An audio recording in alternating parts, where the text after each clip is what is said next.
Namaste. Happy Independence Day to all of you. Dear student, in last period we have seen theorem number 4 and statement of theorem number 4 was A bar, B bar, C bar are non-coplanar vector. Then any vector that is R bar in space is uniquely expressed as a linear combination of A bar, B bar and C bar. That means R bar is equal to XA bar plus YB bar plus ZC bar, where X, Y, Z are scalars. In present period, we want to use different ideas related to the vector, specifically what is the position vector of a point. For this position vector, we consider one simple point, that is P, and that P is having its coordinate as X, Y, Z. We are considering that P in space as it is attached with three coordinates. These X, Y and Z, these three coordinates are coordinates of this P with respect to the origin O. Then the vector from O to P, is called as position vector of the point P. किसी point का position vector क्या होता है? तो reference point या origin जिसको आप short में कहेंगे, वहां से P तक जो वेक्टर आपको मिलता है, बेसिक वेक्टर जो मिलता है, उस वेक्टर को ही उस पॉइंट का पोजीशन वेक्टर कह सकते हैं. तो यहाँ P नाम का पॉइंट स्पेस में है, तो O से P तक का जो वेक्टर होगा, उस वेक्टर को ही पॉइंट P का पोजीशन वेक्टर कह सकते हैं. तो आप इसको अलग अलग लेटर यूज कर सकते हैं. तो पोजीशन वेक्टर की एक तो आप ओसी बार, ओपी बार कह सकते हैं, या फिर उसको शॉर्ट में दूसरा कोई लेटर यूज करना है, उसके ही नाम से आप उसको स्मॉल पी बार कह सकते हैं, या फिर और एक सिंबल जनरली पी के लिए आता है जो आर बार होता है. तो ओ से पी तक जो वेक्टर है उसको आप कोई भी लेटर कंसिडर कर सकते हैं, और उसके स्मॉल लेटर से जनरली यूज किया जाता है. जो पॉइंट है उसका स्मॉल लेटर जो होगा उसको बार अटैच करेंगे, उसको वेक्टर फॉर्म में लिखेंगे, तो उस पॉइंट का वो पोजीशन वेक्टर. फॉर एग्जांपल, अगर कैपिटल ए नाम का पॉइंट स्पेस में है, तो ओ से उस ए तक का जो वेक्टर होता है वो ए बार, तो ये ओ ए बार को रिप्रेजेंट करने के लिए कैपिटल ए का जो स्मॉल लेटर होता है स्मॉल ए बार, तो वो स्मॉल ए बार जनरली आप यूज करते हैं कैपिटल ए का position vector. Small B bar capital B का that is capital B point का पोजीशन वेक्टर स्पेस में रिप्रेजेंट करते हैं with respect to the given point, that is O. So इस तरह से आपके पास ये पोजीशन वेक्टर की आइडिया मिलती है.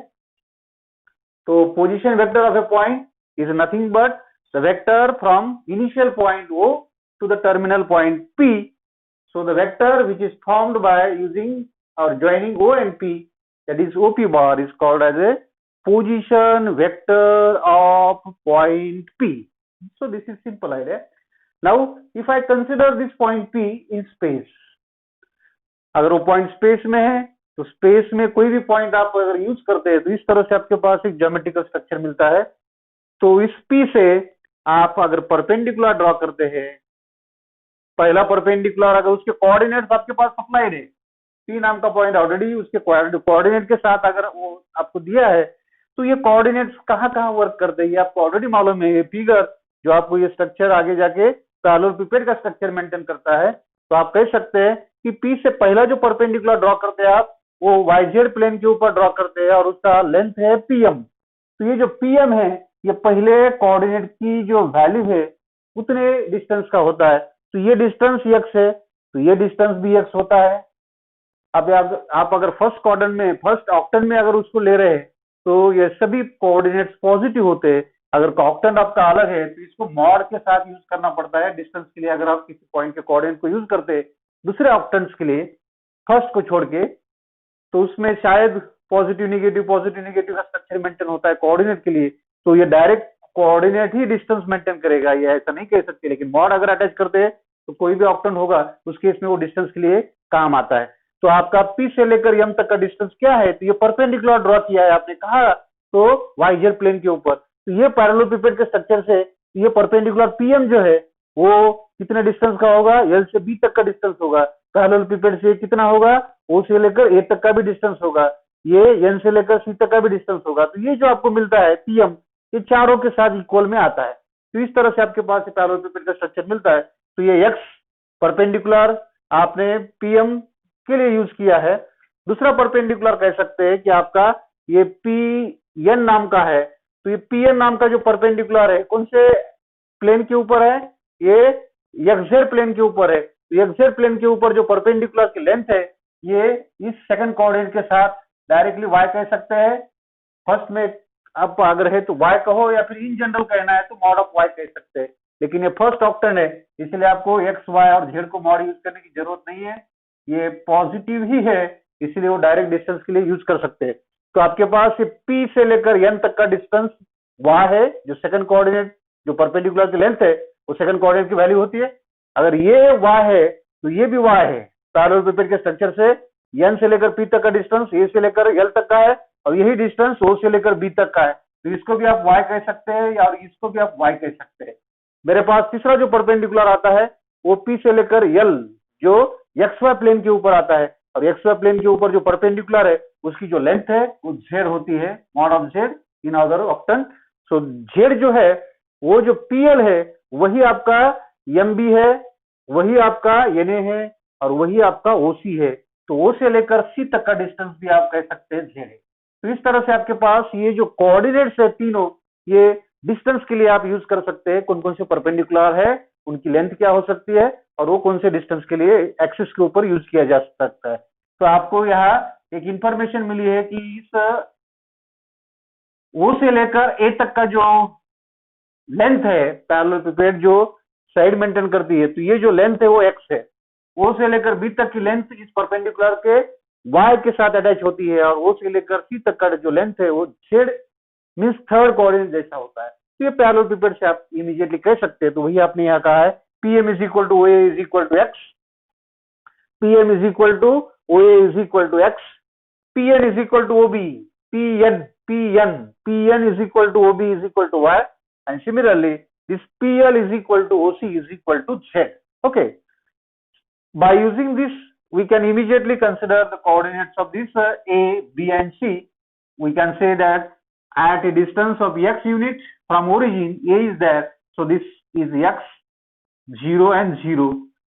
On y axis first coordinate is 0 and the distance up to B is y, third will be 0, and on z axis first two coordinates will be 0, 0 and the distance of C from origin is Z. So the third coordinate of C will be Z, so that we are having this. Now I want to consider, as we have discussed in last period, the unit vectors along the positive direction of x, y and z, and we have considered them as a standard unit vectors, and the names we have accepted as the unit vector, a vector whose magnitude is 1 and is in the direction of x-axis, positive x-axis, is called as I cap. The unit vector in the direction of y-axis, positive y-axis, and having magnitude 1 is called as j, and the unit vector in the direction of z-axis having magnitude 1 we have called it as a k cap. So I cap, j cap and k cap, these are unit vector, each one is having the magnitude 1, each one is having the magnitude 1. तो आप अगर magnitude निकालते हैं इस आई cap की, जे cap की और के कैप की, तो ये मैग्नीट्यूड से आपको मिलता है 1, 1, 1। तो तीनों की मैग्नीट्यूड, उनकी लेंथ, आई कैप, जे कैप और के कैप की लेंथ हमेशा 1 ही मेंटेन होती है, यूनिटी रहती है, इसलिए उसको यूनिट वेक्टर कहते हैं। और उनकी direction X axis, Y axis और जेड एक्सिस की पॉजिटिव जो साइड है उसमें से वो रिस्पेक्टिवली पास होते हैं।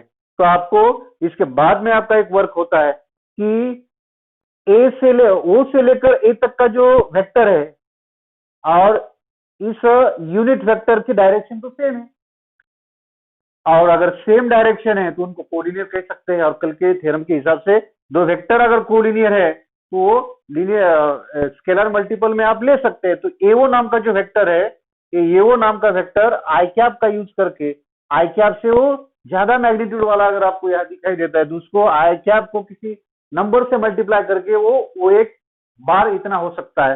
तो कुछ स्केलर आई कैप के साथ लेना पड़ेगा ताकि उसकी मैग्नीट्यूड कितनी बन सके, ओ ए बार इतनी बन सके। तो आपको यहाँ एक रिप्रेजेंटेशन मिलता है कि O A bar is equal to x times of I cap, O B bar is equal to y times of कितना मैग्नीट्यूड, तो ये लेंथ आपको ऑलरेडी मालूम है, वो से लेकर ए तक का डिस्टेंस है वो x है, तो इसकी मैग्नीट्यूड x है, और वो वेक्टर कौन से डायरेक्शन में आपको डिनोट करना है, तो आई कैप, जे कैप और के कैप का यूज कर सकते हैं।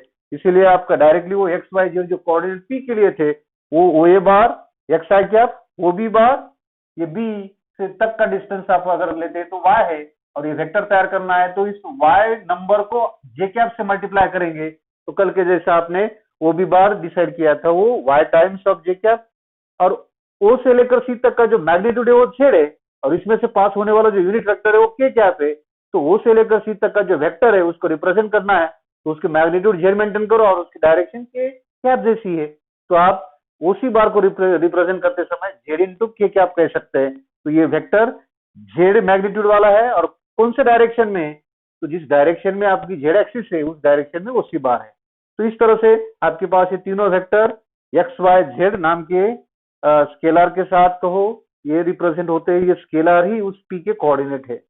अब आपके पास एक ट्रायंगल मिलता है, तो ट्रायंगल कौन सा है, आप ये ट्रायंगल यूज करना चाहते हैं जिसको ट्रायंगल ओ एल पी नाम का ट्रायंगल यूज करो, और इस ट्रायंगल में ओ एल पी में आप triangle law of addition of vector use करना चाहते हैं, और triangle law of addition of vector क्या है, तो दो सक्सेसिव डायरेक्शन में से पास होने वाले जो वेक्टर है उनका जो रिजल्टेंट है वो कॉमन पॉइंट से, इनिशियल पॉइंट से जो थर्ड पॉइंट के पास जो वेक्टर मिलता है वो उनका रिजल्टेंट होता है। तो ये O L bar plus L P bar बराबर है, ट्रायंगल लॉ क्या होता है, O L bar plus L P bar is equal to O P बार।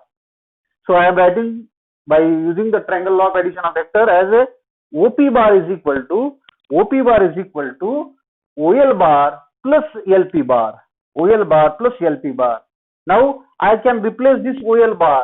आप इस OL bar को और एक रास्ते से रिप्लेस कर सकते हैं, और वो आपके पास और एक ट्रायंगल मिलता है। ये जो अगर नीचे का ट्रायंगल आप यूज करते हैं तो इस ट्रायंगल में आप ओ ए एल नाम का जो ट्रायंगल है उसमें ओ एल की वैल्यू अगर आपको लिखनी है तो उसके जगह पे आप क्या लिख सकते हैं ट्रायंगल से, ओ A bar plus A L बार। तो ये ओ एल बार को रिप्लेस करना है, और ये ओ एल बार किसका रिजल्टेंट है, तो O L bar O A bar plus A L bar, इनका भी रिजल्टेंट ओ एल बार ही है, तो आप इस ओ एल बार को रिप्लेस करना है ये दोनों से। तो O L bar is replaced by vector OA plus vector AL. These two successive sides of a triangle replaces this OL bar. So OA bar plus AL bar and this previous one, that is LP bar. Now OA bar as it is, what is AL bar? What is AL bar? AL bar is nothing but OB bar. So we have replaced by using the structure of this direction and magnitude. OB bar is also the AL bar. So AL bar is replaced by OB bar. And what is LP bar? L to P bar is a vector as like that of the OC bar. So L to P vector is equal to O to C vector as their direction as well as magnitudes are same. So we can replace one vector by another. So LP bar is replaced by OC bar. So what is value of OA bar? X I cap.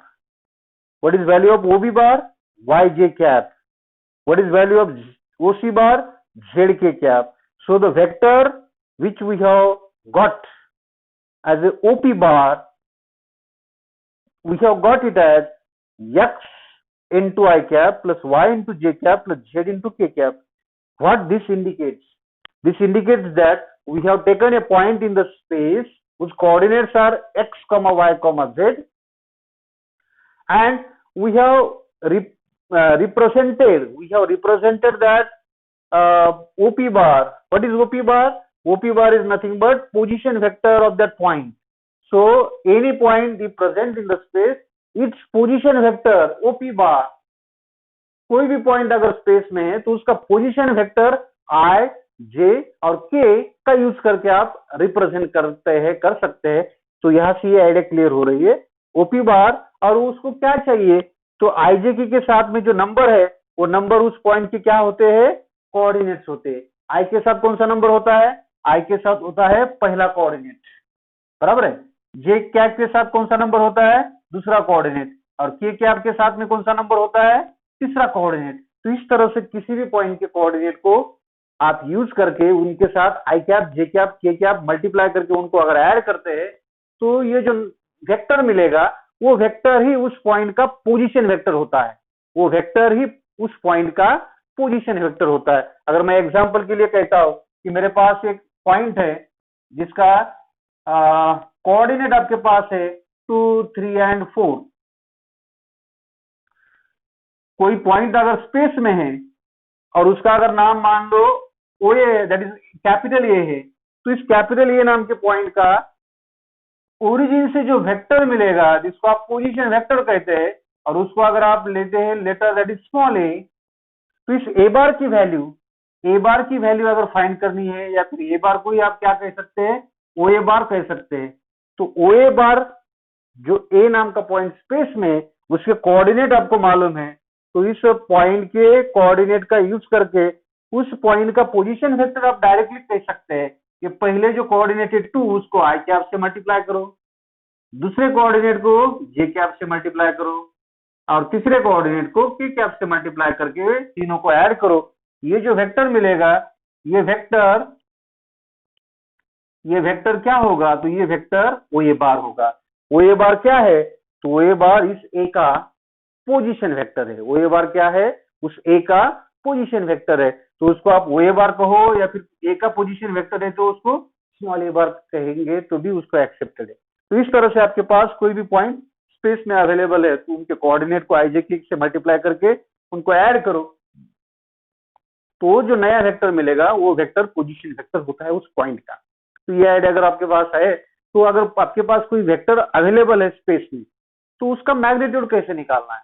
तो magnitude means क्या है, उसका distance कहां से, जो आपने reference point लिया या फिर उसको ओरिजिन कहो, तो उस ओरिजिन से उस पॉइंट तक का डिस्टेंस ही उस पोजीशन वेक्टर का मैग्नीट्यूड होता है।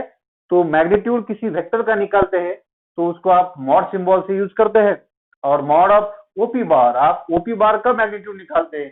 तो ओपी बार का मैग्नीट्यूड निकालते हैं तो पाइथागोरस थ्योरम से भी आप फाइंड कर सकते हैं, या फिर आपके पास एक डिस्टेंस फार्मूला भी है। वो डिस्टेंस फार्मूला क्या कहता है कि अगर दो पॉइंट आपके पास स्पेस में है, दो पॉइंट अगर स्पेस में है तो उनके बीच में जो डिस्टेंस होता है, जो वेक्टर की मैग्नीट्यूड होती है, तो वो डिस्टेंस ही उस वेक्टर की मैग्नीट्यूड होती है। और निकालते समय आप क्या करेंगे, ये रूट वाला फॉर्मूला यूज आपने ऑलरेडी किया है।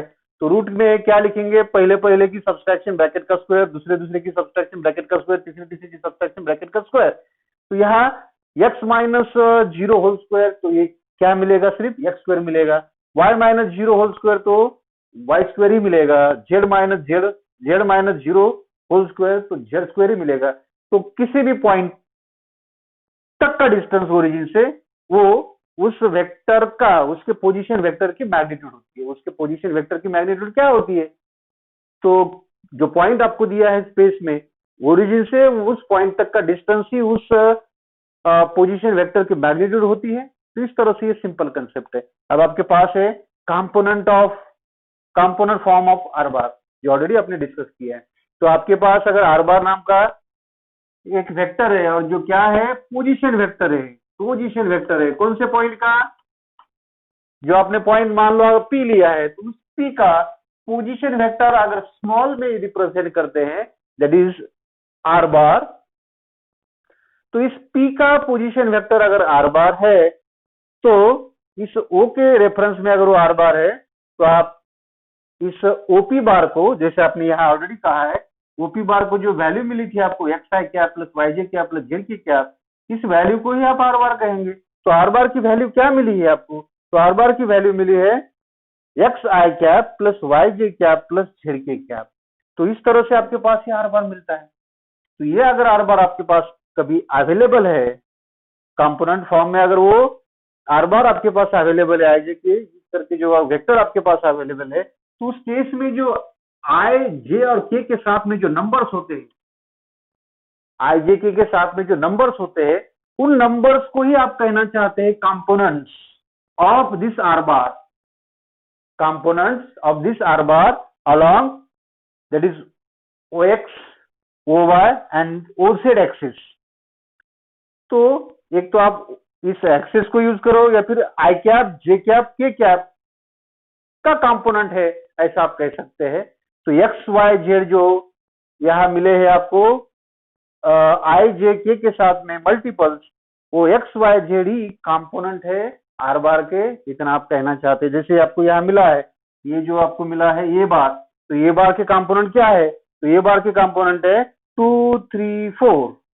अब ये कंपोनेंट क्या होते हैं, तो जहां तक आपने वो वेक्टर तैयार किया है उस पॉइंट के कोऑर्डिनेट ही होते हैं, उस पॉइंट के कोऑर्डिनेट ही होते हैं। मान लो मेरे पास अगर इस तरह से कोई वेक्टर है, R bar is equal to है -3 I cap plus 7 J cap plus 9 K cap.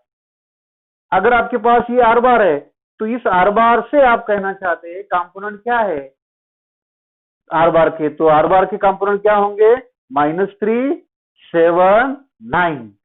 और आर बार जिसका वो पोजीशन वेक्टर काम कर रहा है, उस पॉइंट के अगर आपको कोऑर्डिनेट लिखना है यहां से, तो जो पॉइंट मान लो अगर वो कोई पी नाम का पॉइंट है, तो उस पी के कोऑर्डिनेट क्या होंगे, पहला आई कैप के साथ जो नंबर है वो पी का पहला कोऑर्डिनेट होता है, जे कैप के साथ में जो नंबर है वो पी का दूसरा कोऑर्डिनेट होता है, और के कैप के साथ में जो नंबर है वो पी का तीसरा कोऑर्डिनेट होता है। तो इस तरह से वाइस वर्सा भी आपके पास यह आगे कैलकुलेशन में आपको रास्ता यूज करना है।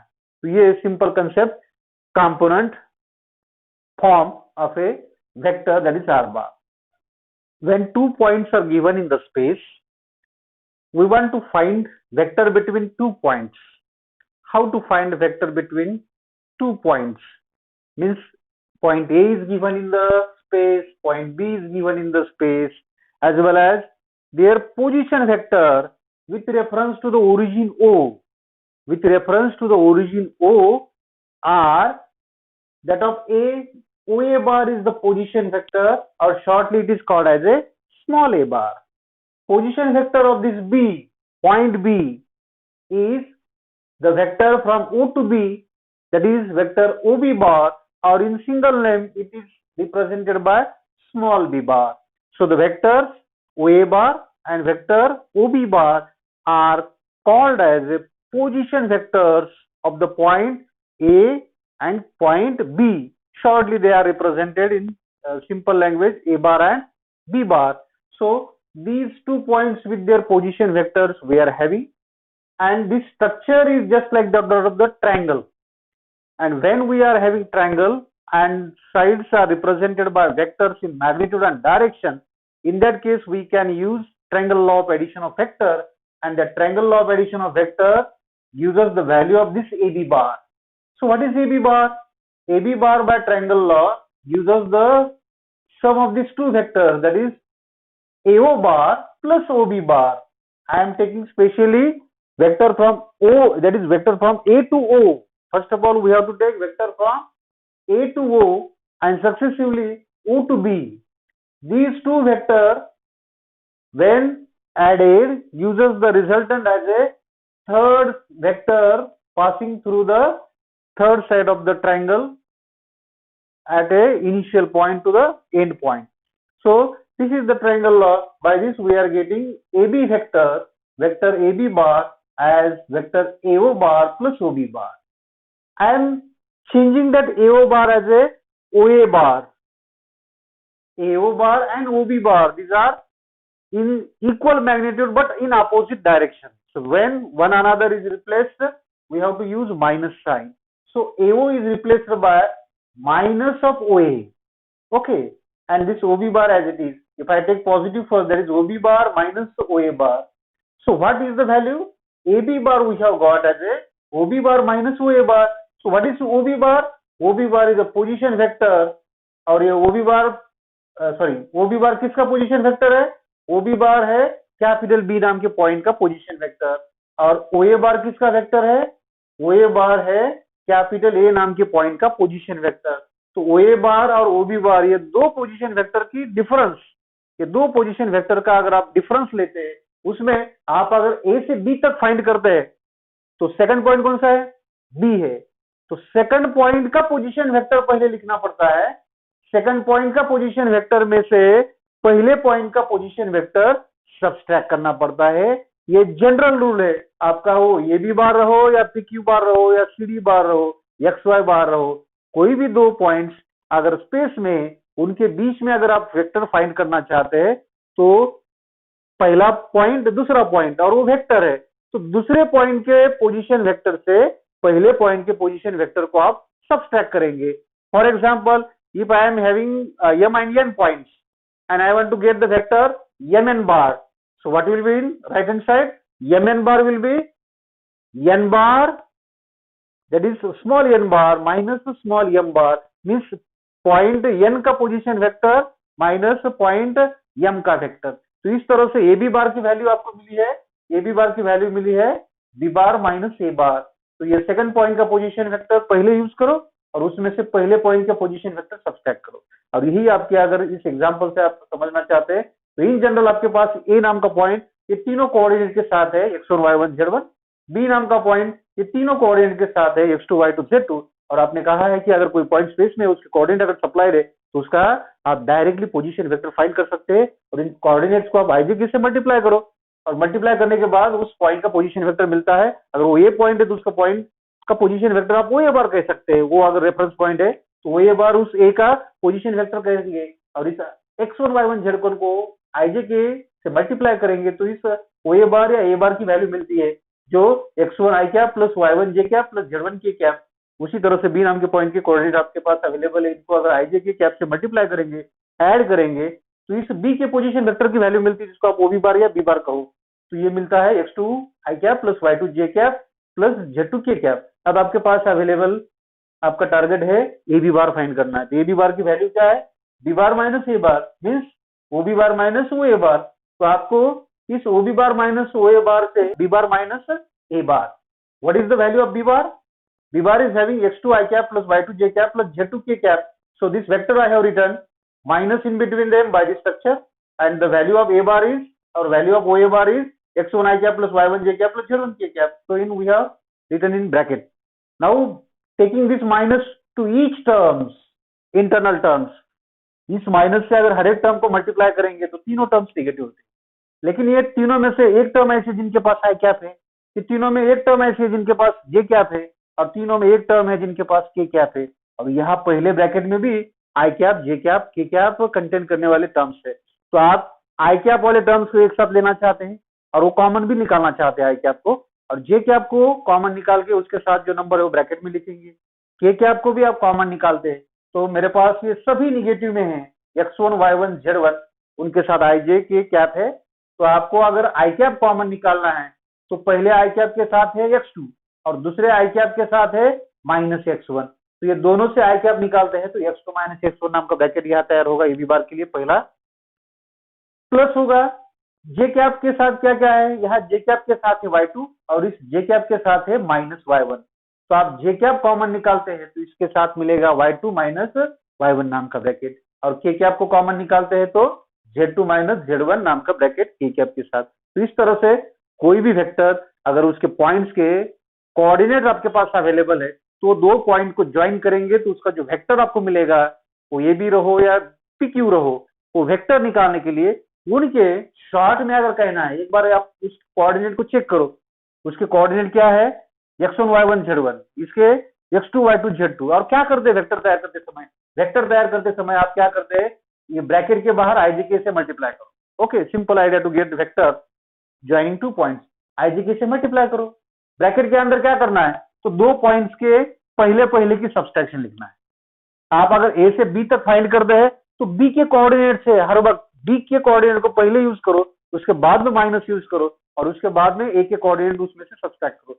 तो बी के कोऑर्डिनेट से सब्सट्रैक्ट करना है, तो सब्सट्रैक्शन क्या होगी, पहले पहले की, मिडल मिडल वाले की और थर्ड थर्ड की।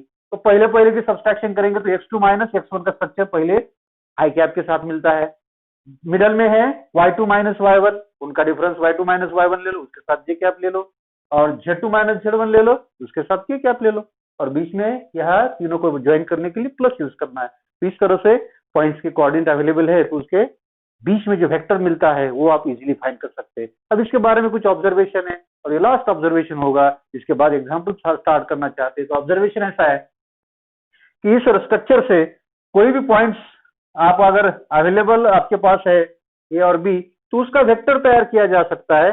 और ये वेक्टर तैयार करने के बाद जो वेक्टर आपको मिलता है वो आईजेके के साथ में मिल रहा है। अभी आईजेके के साथ में मिलता है, इसका मतलब कोई भी वेक्टर स्पेस में आईजेके से ही इंट्रोड्यूस होता है। इसका मतलब अपोजिट डायरेक्शन में आप कह सकते हैं कि any vector A bar in space can be uniquely expressed as a linear combination of I cap, J cap, K cap। तो जैसे थ्योरम 4 में आपने कहा था लीनियर कॉम्बिनेशन किसका, ए बार बी बार सी बार का। अब लीनियर कॉम्बिनेशन किसका, आई कैप का, जे कैप का, के कैप का। और उसके साथ में कुछ नंबर्स भी यहाँ लेना पड़ता है जिनको आप कंपोनेंट्स कहते हैं। तो यहाँ आपके पास अगर मैं आई जे के साथ A1, A2, A3 ये कंपोनेंट यूज करता हूँ तो ये वेक्टर आपको मिलता है ए बार नाम का। तो इस तरह से कोई भी वेक्टर अगर स्पेस में आप लिखते हैं तो वो लीनियर कॉम्बिनेशन में एक्सप्रेस किया जाता है। इसका मतलब उसके आई जे के कैप के साथ में कुछ कंपोनेंट यूज करो तो उसका वेक्टर का तैयार होता है स्पेस में स्ट्रक्चर। अभी कोई वेक्टर आपके पास अवेलेबल है, मान लो ए बार है A1 आई कैप प्लस A2 जे कैप प्लस A3 के कैप। तो इसी वेक्टर का आपको अगर मैग्नीट्यूड फाइंड करना है, जैसे इसकी डेफिनेशन ऑलरेडी कहा है, मैग्नीट्यूड क्या होता है, मैग्नीट्यूड अगर आपको वेक्टर कंपोनेंट फॉर्म में अवेलेबल है, याद में रखो किसी वेक्टर की मैग्नीट्यूड फाइंड करनी है और वेक्टर कौन से फॉर्म में है, लीनियर कॉम्बिनेशन में, मींस क्या है उसके साथ आई जे के। तो आई जे के कैप अगर उसके साथ अवेलेबल है और उसके साथ में कंपोनेंट्स अवेलेबल है तो वेक्टर का यूज करके उसका मैग्नीट्यूड अगर फाइंड करना चाहते हैं तो क्या करना है, रूट यूज करो, उसे आई कैप के साथ में जो नंबर है उसका स्क्वायर यूज करो, प्लस लिखो जे कैप के साथ में जो नंबर है उसका स्क्वायर करो, के कैप के साथ में जो नंबर है उसका भी स्क्वायर करो। तीनों के स्क्वायर को ऐड करके उसका रूट अगर फाइंड करते हैं तो उस वेक्टर की वो मैग्नीट्यूड है, ऐसा कह सकते हैं। उसका एग्जांपल अगर देना है तो मेरे पास अगर कोई वेक्टर ए बार नाम का है, ए बार है मान लो 2 आई कैप प्लस 3 जे कैप प्लस 4 के कैप, और आप इस ए बार का मॉड लेना चाहते हैं, मैग्नीट्यूड निकालना चाहते हैं, तो मैं क्या करूंगा, तो मैं इस आई कैप के साथ में जो नंबर है उसका स्क्वायर करूंगा, प्लस लिखूंगा बीच में, इस जे कैप के साथ में जो नंबर है उसका स्क्वायर करूंगा, प्लस लिखूंगा, और के कैप के साथ में जो नंबर है उसका भी स्क्वायर करूंगा। और आगे का कैलकुलेशन तो सिंपल है, उसका स्क्वायर की वैल्यू लिखो, उनके ऐड करो और उसका रूट निकालो। तो इस तरह से किसी वेक्टर का आप मॉड निकाल सकते हो, उसके आई जे के कंपोनेंट के स्क्वायर के एडिशन का रूट निकाल के। अब आपके पास दूसरा एक ऑब्जर्वेशन है कि कोई वेक्टर आपको अगर ए बार मिलता है, अगर वेक्टर ए बार है और ए बार में पास होने वाला जो वेक्टर होता है जिसको आप यूनिट वेक्टर कहते हैं, जिसकी मैग्नीट्यूड कितनी है 1 है, तो ए बार के डायरेक्शन में लेकिन मैग्नीट्यूड 1 मेंटेन करने वाला जो वेक्टर होता है उसको आप कहते हैं unit vector in the direction of a bar and it is denoted by a cap. A से ही पास होता है इसीलिए उसको ए से ही डिनोट करते हैं और उसको ए कैप कहते हैं। तो ए कैप की वैल्यू अगर फाइंड करनी है किसी नॉन जीरो वेक्टर से पास होने वाले यूनिट वेक्टर की, तो उसका फॉर्मूला आपको ऐसे तो इस तरह से A cap is equal to उस वेक्टर को ही उसके मैग्नीट्यूड से डिवाइड करना है। जैसे आपके पास ये वेक्टर है और उसकी मैग्नीट्यूड है, जिस तरह से आपने फाइंड किया है, तो ये वेक्टर और उस वेक्टर की मैग्नीट्यूड ये दोनों को जस्ट रेशियो में यूज करो, दोनों का डिवीजन ले लो। ये डिवीजन से जो आंसर आता है वो डिवीजन से जो आंसर आएगा उस वेक्टर से पास होने वाले यूनिट वेक्टर की वो वैल्यू होती है। तो ए बार की वैल्यू लिखो और मॉड ऑफ ए बार की वैल्यू लिखो, तो इस कैलकुलेशन से आगे जो मिलेगा उस ए बार से पास होने वाला यूनिट वेक्टर होगा। अब आपके पास इस तरह से एक वेक्टर आपके पास ए बार नाम का है, दूसरा वेक्टर बी बार नाम का है, और आपको ये कहा गया है कि वो ए बार और बी बार इक्वल है। आपको मालूम है इक्वल कब रहता है, इक्वल वेक्टर जब उनके मैग्नीट्यूड सेम रहते हैं और उनके डायरेक्शन भी सेम रहते हैं। तो same magnitude and same direction वाले वेक्टर को आप इक्वल कहते हैं। तो मैथमेटिकल आपके पास ए बार नाम का वेक्टर है A1 आई कैप प्लस A2 जे कैप प्लस A3 के कैप, और बी बार नाम का वेक्टर क्या है B1 आई कैप प्लस B2 जे कैप प्लस B3 के कैप। तो ये दो वेक्टर आपको ऑलरेडी कहा है कि वो इक्वल है। ये बहुत इंपॉर्टेंट कंसेप्ट है, आपको आगे बहुत बार यूज करना है। तो ये दो वेक्टर अगर इक्वल है और ये हर वेक्टर इन वैल्यू के साथ अटैच हुआ है, तो ये कंपोनेंट वाइज आपको कंपेयर करना पड़ता है, उनके कंपोनेंट इक्वल होते हैं। दो वेक्टर अगर इक्वल है तो उसके कंपोनेंट्स इक्वल होते हैं। कंपोनेंट्स इक्वल होते हैं इसका मतलब क्या है, तो आई के साथ में जो नंबर है वो डेफिनेटली इक्वल होते हैं। इसका मतलब आई के साथ में क्या नंबर है A1 और इसके आई के साथ में क्या नंबर है B1, उनको डायरेक्टली आप इक्वल कह सकते हैं। अगर वेक्टर इक्वल है तो उनके आई के कंपोनेंट इक्वल होते हैं, उनके जे के कंपोनेंट इक्वल होते हैं, जे कैप के साथ में जो नंबर है वो इक्वल रहते हैं। इसका मतलब A2 is equal to B2 और उनके के कैप के साथ में जो नंबर है वो डायरेक्ट आप इक्वेट कर सकते हैं, इक्वल लिख सकते हैं। तो A3 is equal to B3। तो इस तरह से दो वेक्टर आपको अगर दिए हैं कंपोनेंट फॉर्म में और वो अगर इक्वल है तो इक्वल वेक्टर से आप क्या लेना चाहते हैं आइडिया कि उनके कंपोनेंट्स भी इक्वल होते हैं, इस तरह से आप उसको इंटरप्रेट करना चाहते हैं। अब मेरे पास यही ए और बी है और मैं इनको ऐड करना चाहता हूँ, ए बार है और बी बार है, इनको अगर ऐड करेंगे तो एडिशन में भी वही होगा। एडिशन कैसा होगा, आई आई के कंपोनेंट की ही एडिशन होगी, बराबर है। जे के साथ में जो नंबर है उनकी ही सिर्फ एडिशन होगी और के साथ में जो नंबर है उनकी एडिशन होगी। अगर कोई के वाली टर्म एब्सेंट है तो जीरो है ऐसा आप अज्यूम करते हैं। तो ये ए बार प्लस बी बार की एडिशन, ए बार प्लस बी बार की एडिशन क्या होगी, तो ये A1 B1 को ऐड करो और ब्रैकेट के बाहर आई कैप लिखो। बाद में मिडल वाली टर्म जे कैप वाली होती है, दोनों के साथ जे कैप है इसलिए वो कॉमन यूज करो। और यहाँ जे कैप के साथ है A2 और इस जे कैप के साथ है B2, ये दोनों को सिर्फ ऐड करो। थर्ड कंपोनेंट है A3 एंड B3, उनको ऐड करो और बाहर आप के कैप लिखो। तो दो वेक्टर की एडिशन आप अगर लेना चाहते हैं तो एडिशन का वर्क एक्चुअली कहाँ है, तो उनको कंपोनेंट वाइज ऐड करना पड़ता है। आई कैप के कंपोनेंट ऐड करो, उसको ऐड करके आई कैप उसके साथ में लिखो, प्लस जे के कंपोनेंट को ऐड करो, उसके साथ आंसर में जे कैप लिखो और के कंपोनेंट ऐड करके उसके साथ भी के कैप लिखो। तो इस तरह से आपके पास ये एडिशन का दो वेक्टर की स्ट्रक्चर है। जो सब्सट्रैक्शन आपने ऑलरेडी यहाँ यूज की है, तो एडिशन का स्ट्रक्चर क्या होगा, यह सिर्फ बीच में प्लस होगा। अब आपके पास लास्ट वाला कंसेप्ट ये है कि कोई अगर स्केलर लेते हैं आप और उस स्केलर को किसी वेक्टर से मल्टीप्लाई करते हैं, तो स्केलर को वेक्टर से मल्टीप्लाई करेंगे, इसका मतलब स्केलर तो एक नंबर है, तो नंबर A1 A2 A3 भी है, तो ये के A1 A2 A3 के साथ भी ले सकते हैं। तो उतने टाइम्स वो वेक्टर की मैग्नीट्यूड बढ़ जाती है, उतने टाइम्स उस वेक्टर की मैग्नीट्यूड बढ़ जाती है। अगर वो स्केलर पॉजिटिव है तो उसी डायरेक्शन में उसकी मैग्नीट्यूड बढ़ जाती है, अगर वो स्केलर निगेटिव है तो अपोजिट डायरेक्शन में उसकी वैल्यू उसकी मैग्नीट्यूड बढ़ जाती है। तो इस तरह से ये कंसेप्ट है, लेकिन लाइन ऑफ एक्शन सेम रहती है, वो कोलिनियर ही रहता है ओरिजिनल ए के साथ। ए और के, ये एक वेक्टर है और उसको ए को के से मल्टीप्लाई करेंगे तो उसकी मैग्नीट्यूड के टाइम्स मिलती है, लेकिन ये दोनों भी वेक्टर कोलिनियर है, भले वो अपोजिट डायरेक्शन में रहेंगे या फिर सेम डायरेक्शन में रहेंगे, लेकिन वो कोलिनियर है। अगर वेक्टर्स कोलिनियर है, फॉर एग्जांपल मैं कहता हूं कि अगर वो ए bar and B bar collinear है, तो कोलिनियर वेक्टर ये क्या होते हैं, स्केलर मल्टीपल में लिख सकते हैं। पहला वेक्टर के टाइम्स अब दूसरे वेक्टर के साथ लिख सकते हैं, और इसमें कंडीशन हमेशा सेटिस्फाई होती है कि भले वो के टाइम्स है लेकिन आप ये दोनों का रेशियो लेते हैं। कौन सी दोनों का, अगर आपका ये आपने ये आजुम किया है और क्या बी बार अगर आप इसको आजुम कर रहे हैं, ये बार आपके पास ये स्ट्रक्चर में, बी बार आपके पास इस कंपोनेंट फॉर्म में, और ये दोनों अगर कोलिनियर है, दोनों अगर कोलिनियर है तो ये कंडीशन सेटिस्फाई होती है कि A1 को B1 से डिवाइड करेंगे, A1 को B1 से डिवाइड करेंगे, जो वैल्यू मिलेगी वो सेम रहेगी A2 को B2 से डिवाइड करने के बाद, वो सेम रहेगी A3 अपॉन B3 के साथ, और ये तीनों इक्वल रहेंगे जो आपने मल्टीपल लिया है, स्केलर लिया है दोनों को इक्वेट करते समय। तो ये A1 upon B1 is equal to A2 upon B2 is equal to A3 upon B3 always maintains as a K. तो इस तरह से आपका ये वेक्टर पार्ट 10 तक ये थ्योरेटिकल पार्ट था। अब इसके बाद में ये सब वेक्टर पार्ट फर्स्ट से वेक्टर पार्ट 10 तक जो आपने थ्योरेटिकल पार्ट डिस्कस किया है उसके ऊपर आगे के पीरियड से एग्जाम्पल स्टार्ट करेंगे। We will stop here.